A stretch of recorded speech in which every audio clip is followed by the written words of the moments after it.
These are my thoughts regarding parts of the past 4 years. I titled it Quid Pro Cruciatus.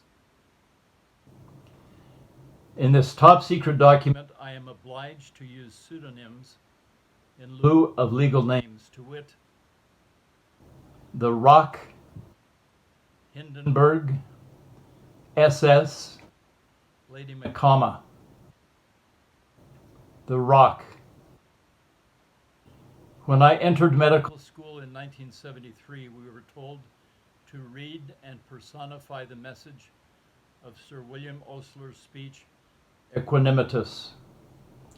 Therein, Dr. Osler shared his conviction, gleaned from a long life of practicing and teaching medicine. In the physician or surgeon, no quality takes rank with imperturbability. Dr. Fauci is equanimous. As Beethoven said of Handel, to him, in this case Dr. Fauci, I bend the knee. To you, Dr. Fauci, as King Duncan said of his then faithful servant Macbeth, more is thy due than more than all can pay. Hindenburg, personification of Tennessee Williams' essay, The Catastrophe of Success. It's published November 30th, 1947 in the New York Times, 4 days before the Broadway opening of his play, A Streetcar Named Desire.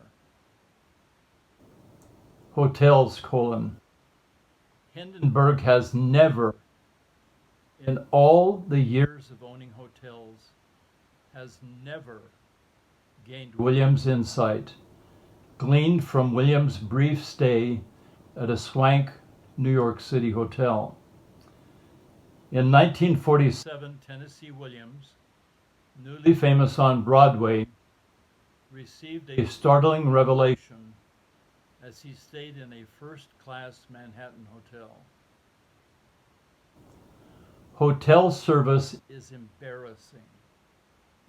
Maids, waiters, bellhops, porters, and so forth are the most embarrassing people in the world, for they continually remind you of the inequities which we accept as the proper thing. The sight of an ancient woman gasping and wheezing as she drags a heavy pail of water down a hotel corridor to mop up the mess of some drunken, overprivileged guests is one that sickens and weighs upon the heart and withers it with shame for this world in which it is not only tolerated but regarded as proof positive that the wheels of democracy are functioning as they should, without interference from above or below. Nobody should have to clean up anybody else's mess in this world. It is terribly bad for both parties, but probably worse for the one receiving the service. Williams, seeing this, and desperate for restoration, checked out of the Manhattan Hotel and moved to Chapala, Mexico.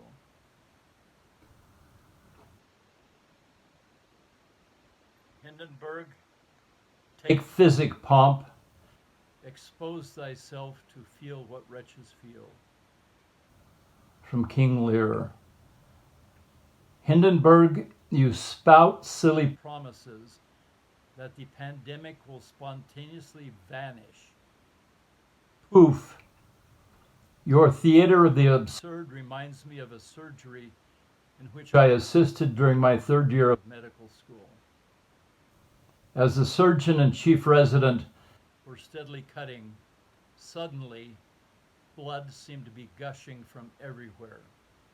Hands rushed to suction, apply pressure, cauterize, clamp, suture, and staple till the flood of blood stopped.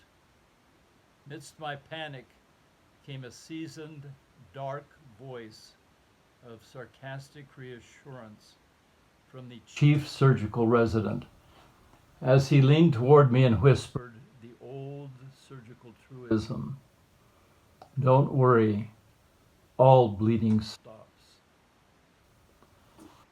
Don't worry, all pandemics stop? Is that when the sun expands and envelops the earth? Many sources say that you are like Peter Sellers' character, Chance the gardener, who famously said, "I like to watch." Using that as my guide, as a Christmas gift, I bought you a video set of Dick and Jane. The company, seeing that it was a gift for you, without my permission, substituted Dick Does Jane. SS. You can always tell a Harvard man, but you can't tell him much.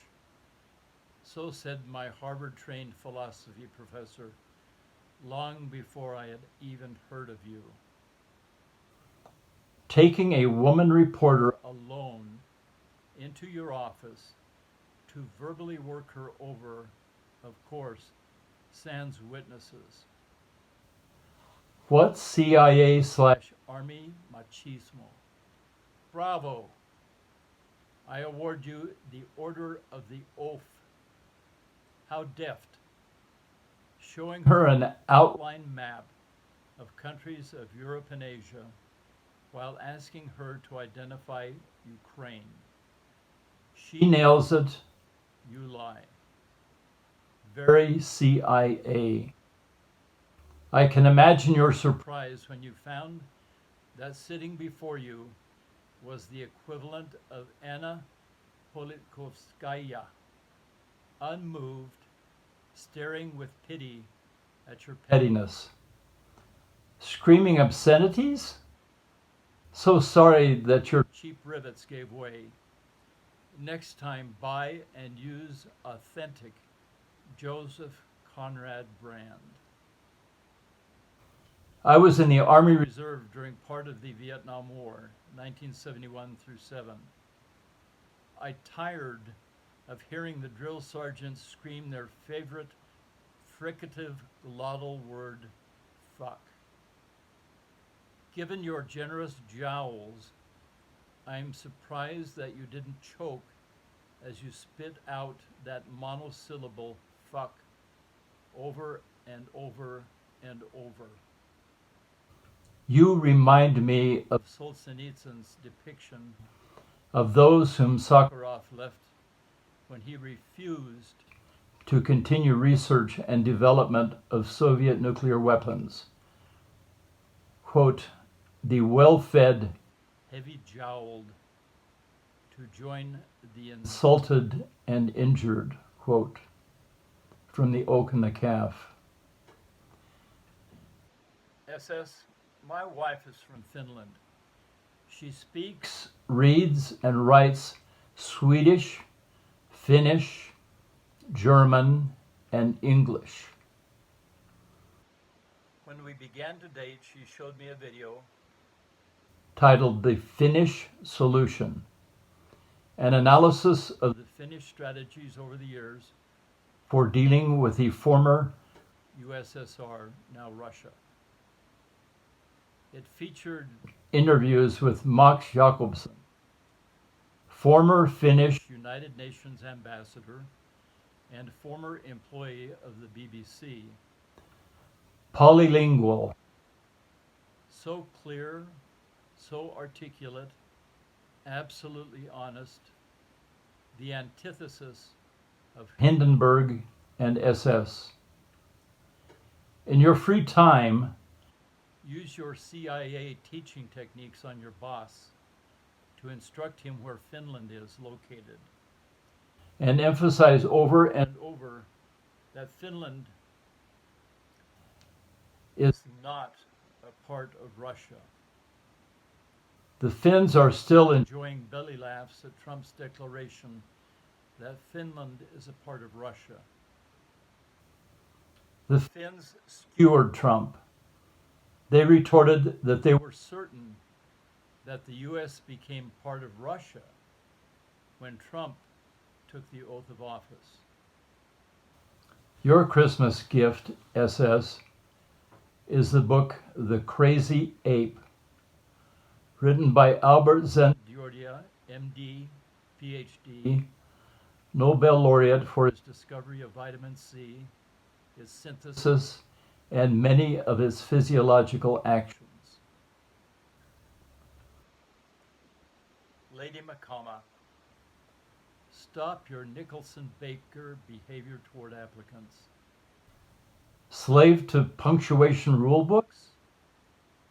Imagine yourself being grilled by the ghost of Ludwig Wittgenstein in his Cambridge room, facie ad facium, regarding language and logic.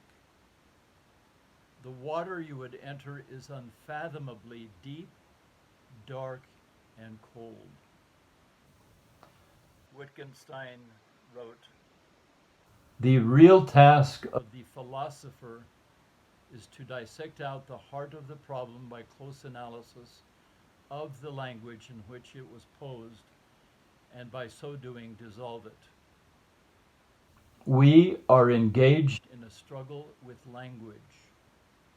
Philosophy is the struggle against the bewitchment of our intelligence by means of language.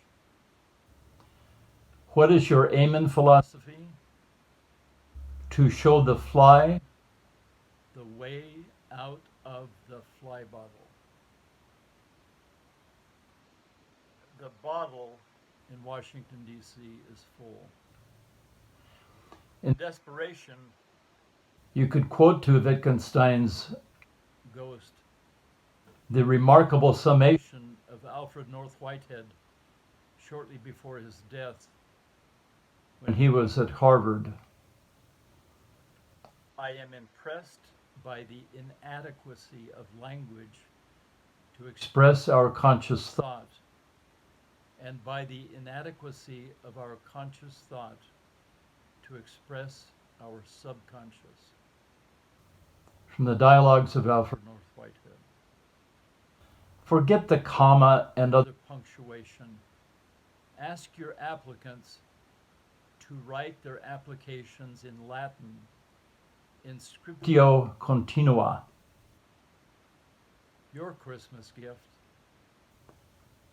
the book Prisons We Choose to Live Inside, written by Doris Lessing, Nobel laureate in literature.